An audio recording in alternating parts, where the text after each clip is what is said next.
Haya ni mambo ambayo yanafanya wanaume wengi sana waogope maumbile yao. Jambo la kwanza ni kulinganisha maumbile alionayo na video ambazo anaziona kwenye mitandao ya kijamii.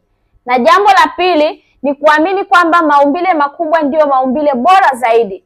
Na jambo la tatu ni kupima maumbile yakiwa hayajasimama. Ukigundua kwamba wewe ni miongoni mwa mwanaume ambaye umekuwa ukiogopa maumbile yako, basi haya ni makosa ambayo huwa unayafanya na ndiyo yanayokufanya wewe kuhisi kwamba maumbile yako ni madogo sana. Ukweli ni kwamba maumbile makubwa sio ubora wa performance ya tendo la ndoa. Unaweza ukawa na maumbile makubwa lakini ukawa unadumu kitandani kwa dakika 5. Unaweza ukawa na maumbile ya kawaida lakini ukawa na uwezo wa kumfanya pia mwenza wako aweze kufurahia tendo la ndoa. Sasa haya ndio maumbile ambayo ni sahihi kwako wewe mwanaume.